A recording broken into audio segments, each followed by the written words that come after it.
ನಮಸ್ಕಾರ ಸ್ನೇಹಿತರೆ, ನಮ್ಮ ನಂಬಿಕೆಗೆ ಸ್ವಾಗತ ಸುಸ್ವಾಗತ.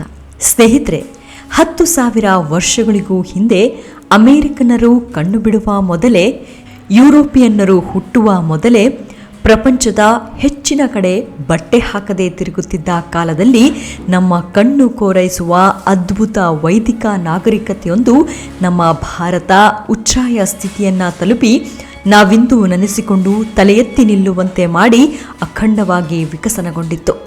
ಇಲ್ಲಿಯ ತನಕ ನಾವು ಹೌದೆಂದು ತಲೆಯಾಡಿಸಿಕೊಂಡು ನಂಬಿಕೊಂಡು ಬಂದಿರುವುದು ಏನೆಂದರೆ, ಕ್ರಿಸ್ತಪೂರ್ವ 327ರ ಸುಮಾರಿಗೆ, ಅಂದರೆ ಮೌರ್ಯರ ಕಾಲದಲ್ಲಿ ಅಲೆಕ್ಸಾಂಡರ್ ನಮ್ಮ ದೇಶದ ಮೇಲೆ ದಂಡಯಾತ್ರೆ ನಡೆಸುವ ತನಕವೂ ನಮ್ಮ ದೇಶಕ್ಕೆ ಇದು ನಮ್ಮ ಇತಿಹಾಸ ಎಂದು ತಿಳಿಯಬಹುದಾದ ಇತಿಹಾಸ ಇರಲೇ ಇಲ್ಲ. ಈ ಗ್ರೀಕ್ ವೀರ ತನ್ನ ಜೊತೆ ಕರೆತಂದ ಕೆಲ ಮೇಧಾವಿಗಳು ಎಂದು ಹಣೆಪಟ್ಟಿ ಕಟ್ಟಿಕೊಂಡಿರುವ ಬರೆದಿಟ್ಟ ಪ್ರಾಚೀನ ದಾಖಲೆಗಳಿಂದಲೇ ಭಾರತದ ಇತಿಹಾಸ ಆರಂಭವಾಗುವುದು. ಇವನ ಕಾಲದ ನಂತರ, ಅಂದರೆ ಅದೇ ಸುಮಾರು ಕ್ರಿಸ್ತಪೂರ್ವ 4ನೇ ಶತಮಾನದಲ್ಲಿ ಮೆಗಾಸ್ತನೀಸ್ ಎನ್ನುವ ಗ್ರೀಕ್ ಇತಿಹಾಸಕಾರ ಬರೆದ ಇಂಡಿಕಾ ಭಾರತದ ಇತಿಹಾಸದ ಕುರಿತಾಗಿರುವ ಮೊಟ್ಟ ಮೊದಲ ಅಧಿಕೃತ ದಾಖಲೆ ಎಂದು ನಮ್ಮ ಕೆಲವು ಇತಿಹಾಸಕಾರರಿಂದ ಮುಕ್ತ ಕಂಠದಲ್ಲಿ ಶ್ಲಾಘಿಸಲ್ಪಟ್ಟಿದೆ. ಸುಮಾರು 1,500 ವರ್ಷಗಳಷ್ಟು ಹಿಂದೆಯೇ ಹೆಸರೊಂದನ್ನು ಉಳಿಸಿಕೊಂಡು ಮತ್ತೆಲ್ಲ ನಾಮ ಅವಶೇಷಗೊಂಡಿರುವ ಈ ಕೃತಿಯೇ ನಮ್ಮ ಈಗಿನ ಇತಿಹಾಸಕಾರರಿಗೆಲ್ಲ ಇತಿಹಾಸವನ್ನು ನಿರ್ಧರಿಸಲಿರುವ ಏಕೈಕ ಚಾರಿತ್ರಿಕ ಆಧಾರ. 1ನೇ ಸೆಲ್ಯೂಕಸ್ ನಿಕಾಟೋರನ್ ರಾಯಭಾರಿಯಾಗಿ ಚಂದ್ರಗುಪ್ತ ಮೌರ್ಯನ ರಾಜಧಾನಿಯಾದ ಪಾಟಲಿಪುತ್ರದಲ್ಲಿದ್ದುಕೊಂಡು ಮೆಗಾಸ್ತನೀಸನು ಇಂಡಿಕಾ ರಚಿಸಿದ. ಇದು ತಾತ್ಕಾಲಿಕ ಭಾರತದ ಆಡಳಿತಾತ್ಮಕ, ಸಾಮಾಜಿಕ, ಆರ್ಥಿಕ ಸ್ಥಿತಿಗತಿಗಳ ಬಗ್ಗೆ ದೊಡ್ಡ ಮಟ್ಟದಲ್ಲಿ ಪರಿಣಾಮಕಾರಿಯಾಗಿ ಬೆಳಕು ಬೀರುತ್ತದೆ ಎಂದು ನಾವು ಓದಿದ ಪಠ್ಯ ಪುಸ್ತಕಗಳೆಲ್ಲ ಪುಂಖಾನುಪುಂಖವಾಗಿ ಓದುತ್ತಾರೆ. ನಮ್ಮ ಪುರಾಣ ಇತಿಹಾಸಗಳಲ್ಲಿ ಸೂಚ್ಯವಾಗಿ, ನಿಖರವಾಗಿ ದಿನ, ತಾರೀಕು, ಸಂವತ್ಸರಗಳು ಮಾತ್ರವಲ್ಲದೆ ನಕ್ಷತ್ರಗಳ ಚಲನೆ, ಅವುಗಳ ಸ್ಥಾನವನ್ನು ಸೇರಿದಂತೆ ಸೂಕ್ಷ್ಮಾತಿ ಸೂಕ್ಷ್ಮ ಅಂಶಗಳನ್ನು ಬರೆದಿಟ್ಟಿರುವಾಗ ಅದ್ಯಾವುದೂ ನಮಗೆ ಸರಿ ಎನಿಸುವುದೇ ಇಲ್ಲ. ಇಂದಿಗೂ ನಮ್ಮೊಡನೆ ನಾನಾ ಗೊಂದಲಗಳು, ಕೀಳೆರೆಮೆಗಳು, ಅಹಂಭರಿತ ಅಜ್ಞಾನದಿಂದಲೇ ಭಾರತೀಯರಿಗೆ ನಮ್ಮ ಗತಕಾಲದ ಬಗ್ಗೆ ಅರಿವಿನ ಕೊರತೆ ಇದೆ. ಇವತ್ತಿನ ಎಪಿಸೋಡ್ನಲ್ಲಿ ಮೆಗಾಸ್ತನೀಸನ ಇಂಡಿಕಾ ಕಾವ್ಯದ ಸತ್ಯಾಸತ್ಯತೆ ಏನು, ಪುರಾಣ ಕಾವ್ಯಗಳ ಕುರಿತಾಗಿ ಸಿಗುವ ದಾಖಲೆಗಳ ವಿಸ್ತಾರತೆಯ ಕುರಿತಾಗಿ ಕೆಲವೊಂದಿಷ್ಟು ಮಾಹಿತಿಗಳನ್ನು ತಿಳಿದುಕೊಳ್ತಾ ಹೋಗೋಣ. ಅದಕ್ಕೂ ಮುನ್ನ ನಮ್ಮ ನಂಬಿಕೆಗೆ ನಿಮ್ಮ ಬೆಂಬಲವಿರಲಿ. ಸ್ನೇಹಿತರೆ, ಕಲಿಯುಗ ಪ್ರಾರಂಭವಾಗಿದ್ದು ಮಹಾಭಾರತ ಯುದ್ಧ ನಡೆದ 36ನೇ ವರ್ಷವಾದ ಕ್ರಿಸ್ತಪೂರ್ವ 3102ರಲ್ಲೆಂದು ವೈಜ್ಞಾನಿಕವಾಗಿಯೇ ಹೇಳಲ್ಪಟ್ಟಿದೆ ಮತ್ತು ಸಾಬೀತಾಗಿದೆ. ಕಲಿಯುಗದ ಆರಂಭ ಪ್ರಮಾದಿ ಸಂವತ್ಸರದ ಯುಗಾದಿ ಎಂದು, ಆ ದಿನ ಮೇಷರಾಶಿಯಲ್ಲಿ 7 ಗ್ರಹಗಳು ಸೇರಿದ್ದವೆಂದು ನಮ್ಮ ಪುರಾಣಗಳು ದಾಖಲಿಸಿದ ಸತ್ಯಕ್ಕೆ ಖಗೋಳಶಾಸ್ತ್ರಜ್ಞರ ಸಹಮತವಿದೆ. ಮಹಾಭಾರತದ ಯುದ್ಧದಿಂದ ಆರಂಭಿಸಿ ಬೇರೆ ಬೇರೆ ರಾಜರ ಆಳ್ವಿಕೆಯ ಕ್ರಮಗಳನ್ನು ಭಾಗವತ ಪುರಾಣ, ಮತ್ಸ್ಯ, ವಾಯು ಬ್ರಹ್ಮಾಂಡ, ಭವಿಷ್ಯತ್ ಮತ್ತು ವಿಷ್ಣು ಪುರಾಣಗಳಿಂದ ತಿಳಿದು ಬರುತ್ತದೆ.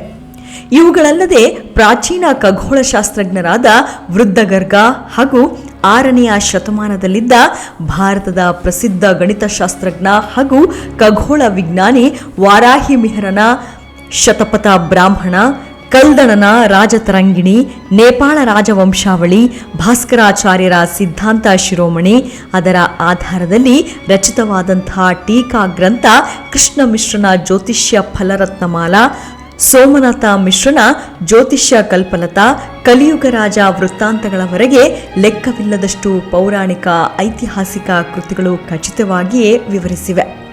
ನಮಗೆ ಇದ್ಯಾವುದೂ ಕಾಣಿಸುವುದೇ ಇಲ್ಲ. ಮತ್ಸ್ಯ ಪುರಾಣ ಅಧ್ಯಾಯ 271ರಲ್ಲಿ ಬೃಹದ್ರಥ ವಂಶದ ಮಗಧ ರಾಜರ ಬಗ್ಗೆ ಹೀಗಿದೆ: ಭಾರತ ಯುದ್ಧದಲ್ಲಿ ಜರಾಸಂಧನ ಮಗ ಸಹದೇವ ಮಡಿದನು. ಅವನ ಮಗ ಸೋಮದಿಯು ಗಿರಿವಜ್ರದಲ್ಲಿ ರಾಜನಾಗಿ 58 ವರ್ಷ ರಾಜ್ಯಭಾರ ಮಾಡಿದನು ಎಂದಿದೆ.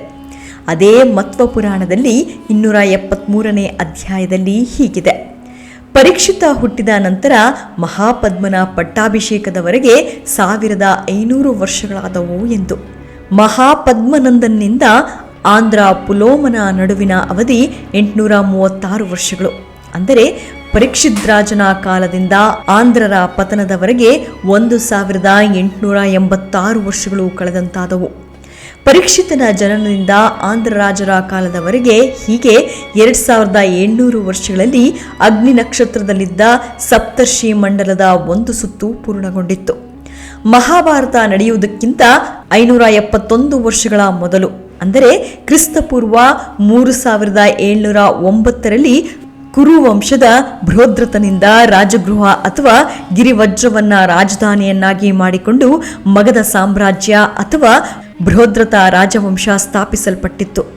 ಬೃಹದ್ರಥ ವಂಶದ 10ನೇ ತಲೆಮಾರು, ಅಂದರೆ ಮಹಾಭಾರತದ ಸಂದರ್ಭದಲ್ಲಿ ಭೀಮನಿಂದ ಕೊಲ್ಲಲ್ಪಟ್ಟ ಮಗಧ ದೊರೆ ಜರಾಸಂಧ. ಜರಾಸಂಧನ ಮಗ ಸಹದೇವ. ಸಹದೇವನ ನಂತರ ಈ ವಂಶದ 22 ರಾಜರು ಒಟ್ಟು 1006 ವರ್ಷಗಳ ಕಾಲ, ಅಂದರೆ ಕ್ರಿಸ್ತಪೂರ್ವ 2132ರವರೆಗೆ ಮಗಧವನ್ನಾಳಿದರು. ಬೃಹದ್ರಥ ವಂಶದ ಕೊನೆಯ ದೊರೆ ರಿಪುಜಯನನ್ನ ಹತ್ಯೆಗೈದು ಅವನ ಮಂತ್ರಿಯಾಗಿದ್ದ ಶುನಕ ತನ್ನ ಮಗ ಪ್ರದ್ಯೋತನನ್ನ ಪಟ್ಟಕ್ಕೇರಿಸಿದ. ಕ್ರಿಸ್ತಪೂರ್ವ 2132ರಿಂದ ಕ್ರಿಸ್ತಪೂರ್ವ 1994ರವರೆಗೆ 138 ವರ್ಷಗಳ 5 ತಲೆಮಾರುಗಳ ಕಾಲ ಮಗಧವನ್ನಾಳಿದವರು ಈ ಪ್ರದ್ಯೋತನ ರಾಜವಂಶದವರು.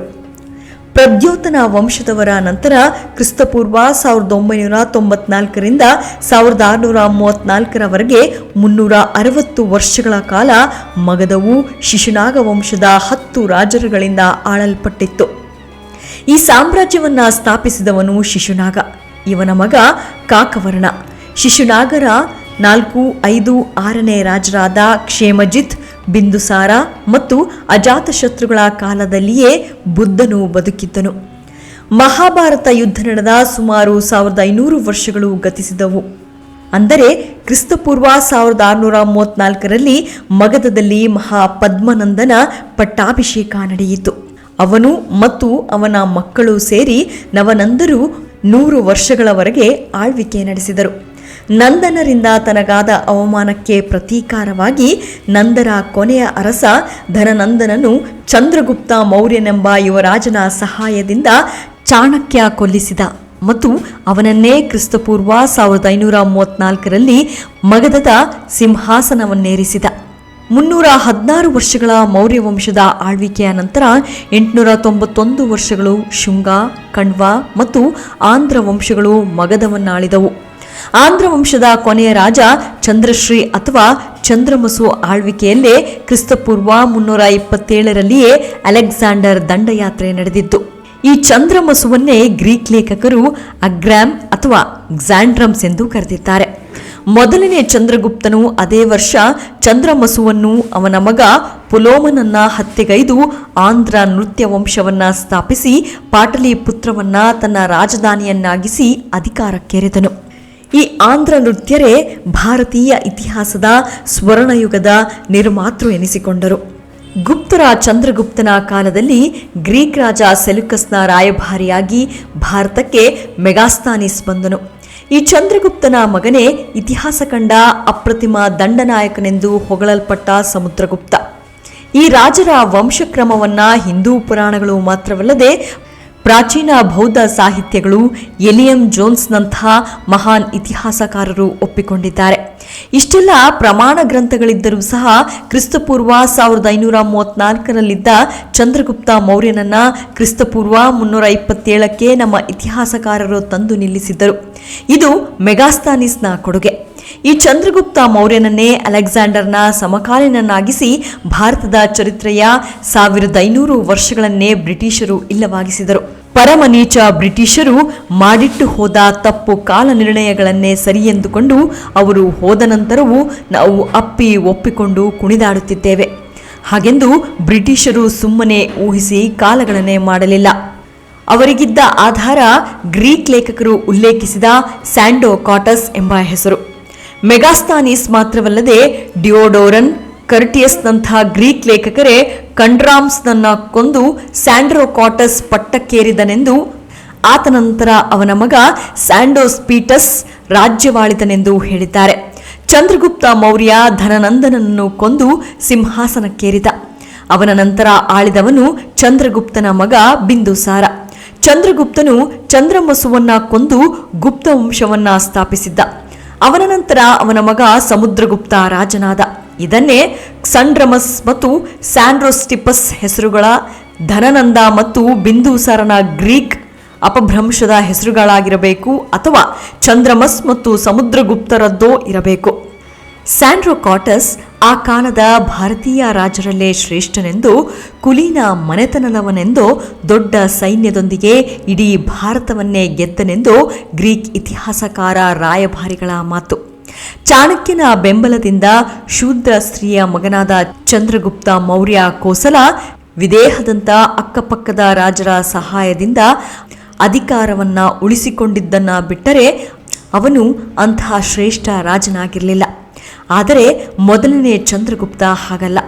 ಸೂರ್ಯವಂಶಕ್ಕೆ ಸೇರಿದ ಇವನಿಗೆ ವಿಜಯಾದಿತ್ಯನೆಂಬ ಬಿರುದಿತ್ತು. ಇವನ ಮಗ ಸಮುದ್ರಗುಪ್ತನು ಅಶೋಕಾದಿತ್ಯನೆಂದೋ, ಮೊಮ್ಮಗ ಎರಡನೇ ಚಂದ್ರಗುಪ್ತನು ವಿಕ್ರಮಾದಿತ್ಯನೆಂದೋ ಬಿರುದಾಂಕಿತರಾಗಿದ್ದರು. ತನ್ನ ಗುಪ್ತಚರರಿಂದ ಚಂದ್ರಗುಪ್ತನ ಸೈನ್ಯ ಬಲವನ್ನು ತಿಳಿದುಕೊಂಡ ಗ್ರೀಕ್ ರಾಜ ಅಲೆಕ್ಸಾಂಡರನಿಗೆ ಕೈಕಾಲು ನಡುಕ ಶುರುವಾಗಿ ಗಂಗೆಯನ್ನು ದಾಟದೆ ತನ್ನ ದಂಡಯಾತ್ರೆಯನ್ನ ಬಿಟ್ಟು ಓಡಿ ಹೋದನಂತೆ. 1000 ವರ್ಷಗಳಿಗಿಂತ ಹೆಚ್ಚು ಕಾಲದ ಅಂತರವನ್ನು ಹೊಂದಿರುವ ಈ ಇಬ್ಬರು ಚಂದ್ರಗುಪ್ತರಿಗೆ ಎಲ್ಲಿಂದೆಲ್ಲಿಯ ಸಂಬಂಧವೋ ತಿಳಿಯುತ್ತಿಲ್ಲ. ಅಶೋಕನ ಕಥೆಯೂ ಅಷ್ಟೇ. ಇತಿಹಾಸದಲ್ಲಿ 3 ಅಶೋಕರ ಉಲ್ಲೇಖವಿದೆ. ಕಲ್ದಣನ ರಾಜತರಂಗಿಣಿಯಲ್ಲಿ ಪ್ರಸ್ತಾಪಿಸಲ್ಪಟ್ಟ ಕಾಶ್ಮೀರವನ್ನಾಳಿ ತದನಂತರ ಬೌದ್ಧ ಧರ್ಮಕ್ಕೆ ಮತಾಂತರಗೊಂಡ ಗೋನಂದ ವಂಶದ ಧರ್ಮಶೋಕ ಮೊದಲಿನವನು. ಈತ ಕಾಶ್ಮೀರವನ್ನಾಳಿದ 48ನೆಯ ಅರಸು. ಇವನ ಮರಿಮೊಮ್ಮಗನೇ ಕನಿಷ್ಠ ಚಕ್ರವರ್ತಿ. ಎರಡನೆಯವನು ಇದೇ ಕಾಲದಲ್ಲಿದ್ದ ಅಶೋಕವರ್ಧನೆಂದು ಹೆಸರಾಗಿದ್ದ ಚಂದ್ರಗುಪ್ತ ಮೌರ್ಯನ ಮೊಮ್ಮಗ. ಮೂರನೆಯವನು ನಾವು ಹೆಬ್ಬಂಡೆ ಶಾಸನಗಳನ್ನು ಬರೆಸಿದ ಅಂದುಕೊಳ್ಳುವ ಮಹಾಶೋಕನೆಂದು ಹೆಸರಾಗಿದ್ದ ಸಮುದ್ರಗುಪ್ತ. ಎಷ್ಟೋ ಶತಮಾನಗಳ ನಂತರ ಬಂದ ದೀಪವಂಶ ಎನ್ನುವ ಗ್ರಂಥ ಮತ್ತು ಅಶೋಕವನದಂಥವುಗಳೆಲ್ಲವೂ ಕ್ರಿಸ್ತಪೂರ್ವ 3ನೇ ಶತಮಾನದ ಸುಮಾರಿಗೆ ಇಡೀ ಭರತಖಂಡವನ್ನ ಏಕಛತ್ರಾಧಿಪತಿಯಡಿ ತಂದು ಆಳಿದ ಈ ಸಮುದ್ರಗುಪ್ತನ ಕುರಿತಾಗಿರುವವೆ. ಇವನ ಜೀವನ ಚರಿತ್ರೆಯನ್ನು ಬರೆದ ಹರಿಸೇನ, ಕಲಿಯುಗ ರಾಜ ವೃತ್ತಾಂತ, ಕಲ್ಲಣನ ರಾಜತರಂಗಿಣಿಗಳೆಲ್ಲ ಈ ಅಶೋಕನನ್ನೇ ಹಾಡಿ ಹೊಗಳಿವೆ. ಬೌದ್ಧರ ಮಂಜುಶ್ರೀ ಮೂಲಕಲ್ಪದಲ್ಲಿರುವ ಹೆಸರು ಇದೇ ಸಮುದ್ರಗುಪ್ತನದ್ದೇ.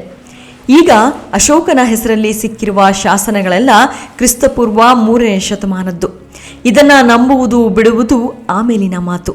ಆದರೆ ಆ ಕಾಲದಲ್ಲಿ ಸಮುದ್ರಗುಪ್ತನನ್ನ ಹೊರತುಪಡಿಸಿದರೆ ಅಶೋಕನೆಂಬ ಹೆಸರಿನ ಮತ್ತೊಬ್ಬ ರಾಜ ಭಾರತದಲ್ಲೇ ಇರಲಿಲ್ಲವೆಂಬುದು ಐತಿಹಾಸಿಕ ಸತ್ಯ. ಒಂದೇ ಹೆಸರಿನವರು ಎನ್ನುವ ಒಂದೇ ಕಾರಣಕ್ಕೆ ಯಾರು ಯಾರನ್ನೋ ಎಲ್ಲೆಲ್ಲಿಗೂ ತಂದು ಏನೇನು ಬಿಡಿಸಲಾಗದ ಗೋಜಲಾಗಿಸಿದ ಕೀರ್ತಿಯೆಲ್ಲ Max Muller, V A. Smith, James ಪ್ರಿನ್ಸ್ನೆಪ್ನಂತಹ ಬ್ರಿಟಿಷ್ ಇತಿಹಾಸಕಾರರಿಗೆ ಸಲ್ಲಬೇಕು. ಅಂಥ ವೇದ ಕಾಲವನ್ನು ಎಳೆದು 3000 ವರ್ಷದ ಹಿಂದೆ ತಂದು ನಿಲ್ಲಿಸಿದ್ದಲ್ಲದೆ 5000 ವರ್ಷಗಳ ಹಿಂದೆ ನಡೆದ ಮಹಾಭಾರತ ಯುದ್ಧದ ಕಾಲವನ್ನು 3000 ವರ್ಷಗಳ ಈಚೆ ತಂದು ಕ್ರಿಸ್ತಪೂರ್ವ 1800ರಲ್ಲಿ ಬದುಕಿದ್ದ ಬುದ್ಧನನ್ನ ಕ್ರಿಸ್ತಪೂರ್ವ 5ನೇ ಶತಮಾನದಲ್ಲಿ ಮತ್ತೊಮ್ಮೆ ಹುಟ್ಟಿಸಿ ಕ್ರಿಸ್ತಪೂರ್ವ 1500ರಲ್ಲೇ ಸತ್ತು ಸ್ವರ್ಗ ಸೇರಿದ್ದ ಚಂದ್ರಗುಪ್ತ ಮೌರ್ಯನನ್ನೇ ಅಲೆಕ್ಸಾಂಡರ್ನ ಸಮಕಾಲೀನನ್ನಾಗಿಸಿದ ತಥಾಕಥಿತ ಅಂದಿನ ಇತಿಹಾಸಕಾರರು ಮತ್ತು ಇಂದಿನ ಪ್ರಗತಿಪರರಿಗೆ ನಾವು ಶಹಬಾಷ್ ಅನ್ನಲೇಬೇಕು. ಜಗತ್ತಿನ ಯಾವ ದೇಶದ ಯಾವ ಮೂಲೆಗಾದರೂ ಹೋಗಿ ಹೇಳಿ, ನಿಮ್ಮ ಇತಿಹಾಸ ನೀವಂದುಕೊಂಡದ್ದಕ್ಕಿಂತ ಹಳೆಯದ್ದು.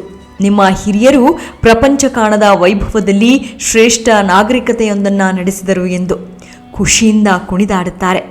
ಅದೇ ಮಾತನ್ನು ನಮ್ಮವರಿಗೆ ಹೇಳಿದರೆ ನಮಗಿನ್ನೂ ನಮ್ಮ ಪೂರ್ವಜರು ಎಲ್ಲಿಂದಲೋ ಬಂದು ದಾಳಿ ಮಾಡಿದವರು, ನಮ್ಮದು ದಟ್ಟ ದರಿದ್ರ ಅನಾಗರಿಕ ದೇಶ, ಆರ್ಯ ದ್ರಾವಿಡ ಎನ್ನುವ ಕಚ್ಚಾಟದಲ್ಲೇ ಸಾಯುತ್ತೇವೆ. ಹೀಗೆ ಆಗಿದ್ದಕ್ಕೆ ಭಾರತೀಯರಾದ ನಮ್ಮಲ್ಲೇ ಒಮ್ಮತವಿಲ್ಲದೆ ಇದೀಗ ನಮ್ಮಲ್ಲೇ ಕಿತ್ತಾಟವಾಗ್ತಿರೋದು ವಿಷಾದನೀಯ. ಇನ್ನಾದರೂ ನಮ್ಮ ಭಾರತೀಯ ನೈಜ ಇತಿಹಾಸಕ್ಕೆ ಶಾಸ್ತ್ರಗಳ ಹಿನ್ನೆಲೆಯನ್ನು ಮನದಟ್ಟು ಮಾಡಿಕೊಳ್ಳುತ್ತಾ ಬದುಕೋಣ. ಇವಿಷ್ಟು ಮೆಗಾಸ್ತಾನಿಸ್ನ ಇಂಡಿಕಾ ಶಾಸನದ ಕುರಿತಾದ ಸಣ್ಣದಾದ ಮಾಹಿತಿ. ಮುಂದಿನ ವಿಡಿಯೋದಲ್ಲಿ ಮತ್ತೆ ಭೇಟಿಯಾಗೋಣ. ಅಲ್ಲಿಯವರೆಗೂ ನಿಮ್ಮ ಆರೋಗ್ಯದ ಕಡೆ ಗಮನವಿರಲಿ. Take care. ನಮಸ್ಕಾರ.